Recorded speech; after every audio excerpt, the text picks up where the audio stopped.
bisan sa nasa bilangguan, iya mapadako si Kristo. To make known our forbearance is to live a life that expresses Christ as the totality of human virtues. Immediately after speaking about forbearance, Paul says that the Lord is near.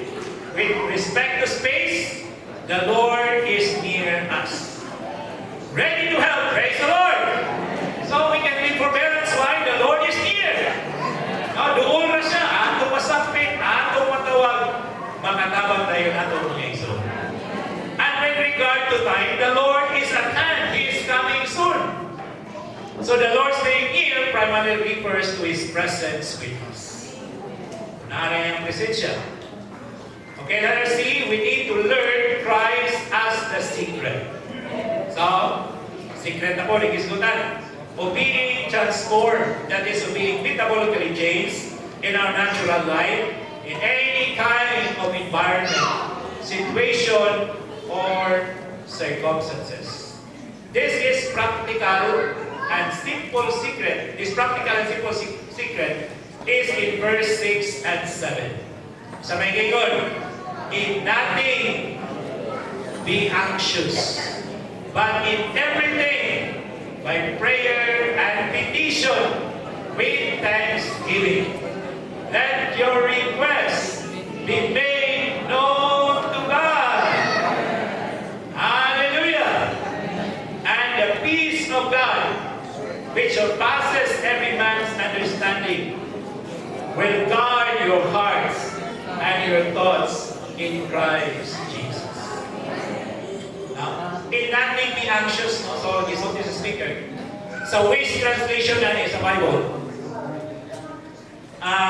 kinigingon niya, in nothing be anxious also mean, stop worrying about even one thing. Stop worrying about even one thing. Di yung ka mabalaka, bisan usa na lang ka. Grabe. Bisan usa, huwag kita yung kabalakan ng isol. Puno kita sa mga mabalaka. Amen? Ang mga minyo, mabalaka. Buwan na minyo, mabalaka po. Ang nayanak, mabalaka. Ang bayanak, mabalaka niya po. Okay, so, masabayan ko kuwaton. Let your request be made known to God.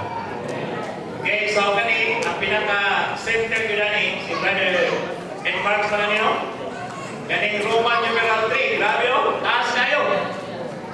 Yan, puro yung gold letter. No? That means, kani yung pinaka-importante, nga bahin aning insaya. So, atong basahon mga ison, amen? When we have problems in our daily life, we do not need to seek advice. We do not have to seek advice from others. Because we have a spirit in us, and the Lord as a spirit, dwelling in our spirit, is very near to us. We can ask Him about everything without any need to use the telephone or the fax machine, for He can talk with us right within us. Sa unang telepon po mga gamit, pero cellphone naman, no? Wala naman telepon siguro ram, natalagsa na lang kayo. So, salamat ka, Ginoong Isod, pwede na ko siya sultihan sa bisan unsang butangan. So, hindi na mo gastong loan. Amen? Na naman kaya Ginoo na to, na sa ato, sulod, na sa atong Espiritu. We can talk with Him and confess with Him in everything. Ang putang yun, pwede na itong isulti sa Ginoo. The Lord's Word says, in nothing be anxious, but in everything by prayer and petition with thanksgiving, let your requests be made known to God. Hence, if you have some problem, sabihin ko ito, you just tell Him. So, sa'yo na rin ka may problema, no? Ibig mabalang mo siya ito po ito. So, tingnan lang siya. He is right within you. And He is with you face to face. And try your God. God, the Father, the Son, and the Spirit is in us, not to trouble us, but to be our paraclete, comforter, and supporter. I always pray, "Oh Lord, now I am going to take a walk. Support me, sustain me, and strengthen me." This is the dream of the Lord. In this way, I have no anxiety. No? Ano yung tigulang na bitaw? Anxious na yung mga tigulang. Ako, pila nung tigulang ako natayan. No? Mabalakot kayo, tingnan naman. Atlok matumba. Bakit tigulang na gano'n? Atlok nakinas.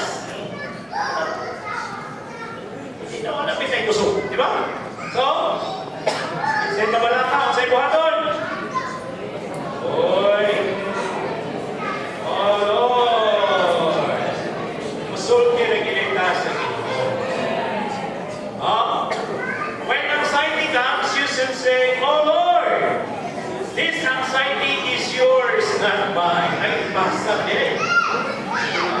I give it to you because you bear it for me. Ako dito ganito ko Ginoo, ikaw na may nagpasa na ng kalalako.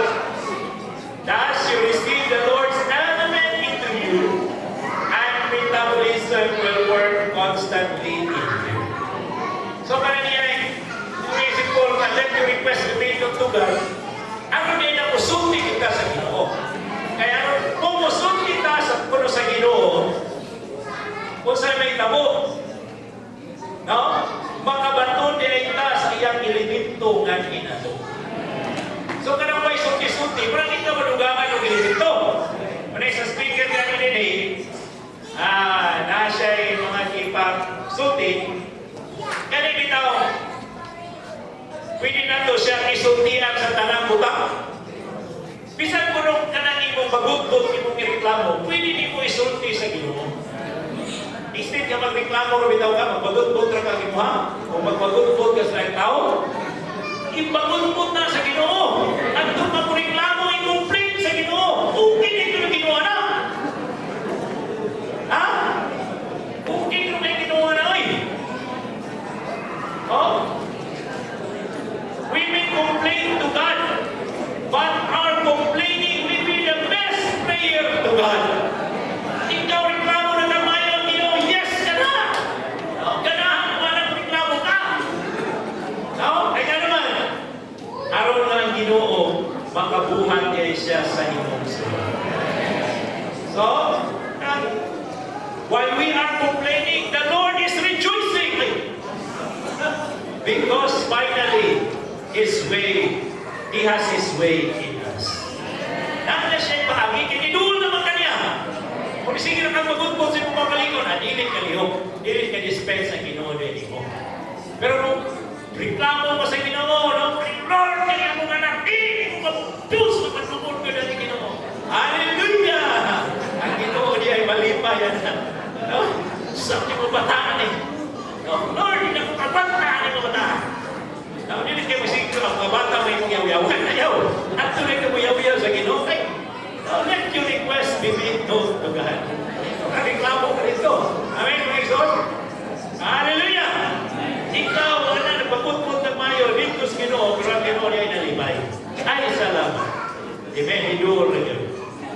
Ibukas na yun. Isulti na yun. Amen! So, this contact is better. This contact, 100 times better pagkaling gano'n kaysa itong mga personal contact niya nang kanakulat tayong problema. Sa'yo, nakakulat ang program. Oh, Lord Jesus, ang mga Ginoo. Ang dami sa mga ginabuling Lord. Buwas, no? Program, parang yaman-yaman lang. Program na, ibukat ka na yung Ginoo. Ginoo, sabi ko, para Lord, grabe Ginoo. Kana, oy, labing mayong panahon. 100 times better than ang pingsoon. Amen? Huwag ginani no? Huwag po ba diba? So, manang mo ng mga panahon, gano'n na tayo mga problema, magugulat na sa Ginoo. Ganahan kay Ginoo. If we have never shed tears, never told our problem with the Lord, kulang pag-ita mga example sa atong pakikupakay sa Ginoo. Sulti lang dito. Amen? Sa good. Sa yun. Amen? Patay mo giro, goal kay ka. Sige. Sulti dito. This is to live Christ. Praise the Lord. Kaya sa pinipasa kanya, no? So simply what is expressed through you outwardly is Christ. This is to live Christ. Tanawa ka rin. Bandisan mo rin. Ito sa impact. Bandisan mo rin. Those who do not know this secret consider that to live Christ is a difficult thing. Actually, you just need to practice speaking with the Lord constantly. Then, spontaneously, you will live. Sa sigisura, yung mabuhin na ipisunong, sao nga na? Ay, sa'yo naman ay. Musulti rin yung kaganunay sa Ginoo. Hallelujah! Mao niya sekreto, may so, dapat pagkakon pero nga sekreto ha. Masa may sekreto? Musulti sa Ginoo. Musulti lang sa Ginoo. Basta musulti ka sa Ginoo. Hallelujah! Mawala ang imong mga kabalakan. Ulihan na sa pagka-mapailugon. Ulihan of forbearance. Then you will express Christ. Hallelujah! Tingala ng mga tao, hindi ko malasog ka aking tawano, binukang may problema ani, pero sana kung ikaw, pahiungon man, ay mahatak sila dihan sa Ginoo.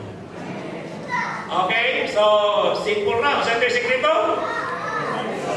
Practice speaking with the Lord constantly. Okay?